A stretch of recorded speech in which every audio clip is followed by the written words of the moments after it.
is. I've never found a love like this. There it is. I've never found a love like this. Hello everyone, welcome back to E20 Zone TV. It is Wednesday and the Europa League conference is upon us. Tomorrow night, West Ham travel to Belgium to face Anderlecht, and in a game where I don't know what to make of Anderlecht. I don't know. Like, they've lost a few players this summer, just gone, and basically they are looking like not very good at the minute. Do you know what I mean? They've got 3 ex-Premier League players in their team, though, and I'm going to go through it. But first, I'm going to talk about West Ham. Flynn Downs, first man on the team sheet for me. I feel that West Ham have to play Flynn on Thursday night. I don't think there's any possibility of him sitting on the bench. I think that is out of the question. I think against FCSB, I think it was good, very, very good, and we haven't seen him since then. So for me, basically, Flynn has to play. Flynn has to play. Antonio has to play. Saeed Benrahma has to play. Like, there has to be a bit of a mix-up and a change-up. I don't want to see Paqueta in the team. I don't want to see even Rice, really, to a point. Souček, okay, maybe. But I don't think you need to risk Rice in this game, in my opinion. But Flynn Downs has to play. I think he deserves a start. He hasn't really been getting a look in the Premier League or in any sort of competition, really, other than like the Conference League. He plays one game and then we don't see him again. So Flynn has to play for me. He's a highly skilled footballer, and he's being treated very, very badly at West Ham at present. So for me, Flynn has to play. Would I play Maxwell Cornet? Possibly, but not entirely. I think Cornet was poor the other day. I really did. I think Benny has to play, as I say. Saeed Benrahma has to play in these games. Like, 'cause if he can't get in on the pitch in the Premier League games, then what's the point of Saeed being here? Do you know what I'm saying? I think Saeed's been treated harshly also by Moyes. Right back situation. I think Kafal has to come in for Timo Kehrer. For me, Kehrer is the new right back, Premier League right back, but he shouldn't be risked in a game where even if we get a draw, it's a good result in Belgium, in my opinion. At centre half, you got Zuma, you got Dawson. Maybe you bring Bonner in. Bonner could come in and play a game. We do have no other options, really. I did sort of check out Anderlecht, and they do play like a 3 at the back type of system. So don't be surprised if West Ham go to 3 at the back tomorrow night. It won't surprise me at all. Cresswell possibly out, Emerson in. I would like to see Emerson in games. I really would. I just feel that Emerson is the better left back out of the pair. Do you know what I'm saying? I know people got this sort of thing with Cresswell, and I understand it. He's been here a long time, but Emerson is the better, more productive left back. And then sort of midfield, as I say, Flynn's got to play with whoever. Do you know what I mean? I don't want to see Flynn Downs and Lanzini.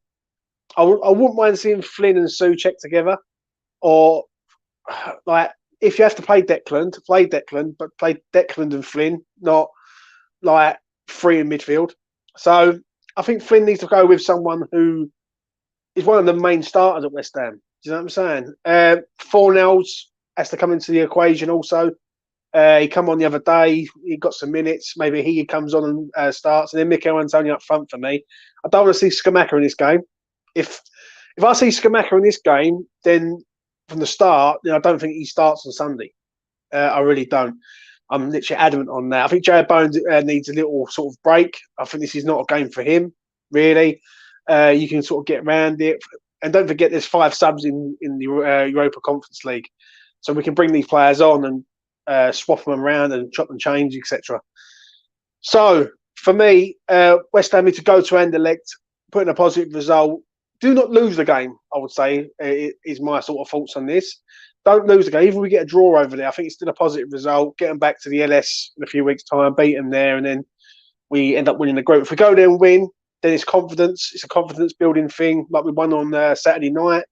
And obviously, Sunday's a big game, Fulham at home. So yeah, obviously winning breeds confidence, and especially the way we're playing at the minute, we're not up to sort of fluent best. So yeah, my sort of thoughts on with West Ham to sort of round it up before I come to Anderlecht is they've just got to impose themselves on the game. It's going to be hostile, I must admit. We don't do well in Belgium. Last time we went to Belgium, we was all over the place against Genk, and we managed to scrape a 2-2. And let's be honest, we should have won that game comfortably. Do you know what I mean? But in the end, we give it away with a Souček own goal. Saïd Benrahma scores 2. So go to Anderlecht tomorrow. I wish all the fans safe journey over there. I've seen some stuff on social media, which is baffling, really. Anyone who is in the town centre of Anderlecht without a ticket is getting arrested, which is crazy, to say the least. So you can't even go over there to support your team and without getting nicked. So yeah, that is me on West Ham. Now let's get to Anderlecht. They've got a few players that you might remember. Let's start with this man. We all remember this man, Jan Vertonghen. Spurs, Benfica, defender.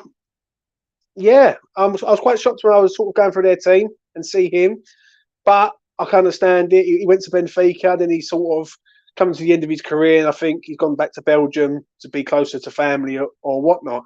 When he was at Spurs, him and Art Veldi were two good defenders, I must admit, but I don't think he's the same defender anymore. If you want my opinion, and if he starts tomorrow, him to get booked, he loves a booking, I would say that. Also, next on the list is this man, Wesley Hoyt, I think his name is, Dutch player, ex-Southampton player. He's been on loan at a load of other places recently, Celta Vigo, and now he's ended up at Anderlecht.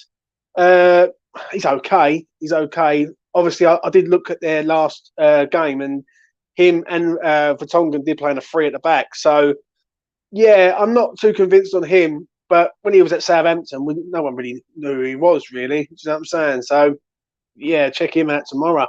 And this is a shocking one. Fabio Silva on loan from Wolves, the 20-year-old Portuguese player who they signed for big money from Porto. I could not believe it when I see his name in their team. I was quite stunned, if I speak the honest truth. I see him last year, or through the pandemic. He played against us, and he wasn't all that, I must admit. He's a bit of a sort of player for the future sort of thing. But he's over at Anderlecht. He's made 10 appearances for Anderlecht, scoring 4 goals. So he's doing all right over there. Do you know what I mean? For me, when he was at Wolves, he wasn't all that. He really, really wasn't. He used to get bullied in games, really, and miss like clear-cut chances. I think the Belgium league, he's gone over there to sort of get his confidence up, maybe to sort of come back to Wolves a better player or move on from Wolves. So, yeah, they're 3 players that we've sort of got to watch out for. I don't really know a lot about Anderlecht, but all I know is they have lost a few key players in this summer window. Like, obviously, Gomez has gone to Manchester City, the left back. Obviously, Josh Cullen was there. And they obviously lost their manager in Vincent Kompany, who's now managing at Burnley. But for me, when I look at this, West Ham have to just go there, impose themselves, and not be like a rabbit in headlights, in my opinion. Do you know what I'm saying? Because that's one thing with us. When we do that and go away from home, sometimes we get a bit sort of caught amongst it. Against Silkeborg, we was poor. We was really, really poor. And we got away with it against Silkeborg in a way. Do you know what I mean? They should have had a penalty in that first half, and it could have went 2-2. And I feel if we go 1-0 down against Anderlecht, it could be an uphill battle to try and get anything out of the game. Because I think, especially with them at home crowd, hostile, yeah. So West Ham have to be on the ball tomorrow night. They really, really do if they're going to get a positive result. So my final thought before I sort of come to the chat is this: West Ham, go there, impose yourselves, and just get the win. Basically, if you can't win the game, don't lose the game. Keep the confidence flying high for Sunday, and we will get them when we have them in a few weeks at the LS. And that is my opinion on that. Let's get to your chat and have a look, see what we're all saying. Hi James, hope you are well. I'm very well, mate. We've got this. What we got? Hi James, I can come on if you want. I'm just going to wrap it up in a minute, mate. Hello James in chat. What we got here? Yamatonga was a bit of a John Terry. Yeah, decent player, mate. He was decent player for them. This I don't like to mention them down the road, but he was okay, and he's obviously gone there to sort of end his career. What else we got here? He's on loan in Belgium, so I can't be ripping up trees. Yeah, I know. He probably isn't at all, mate. Best of luck, West Ham. Yeah, I know, mate. I know. Good session of amongst us last night. It really was, mate. So yeah, that is my sort of mini preview for tomorrow night's game. I'm going to leave it at that. Have a good Wednesday, and I will be back tomorrow night to do an afterthought and player ratings as I usually do. So anyway, from me to you, have a good one. Please smash a like on the video. It goes a long way. It really helps me out and the lads. And I'll see you again in the next one. Peace. There it is.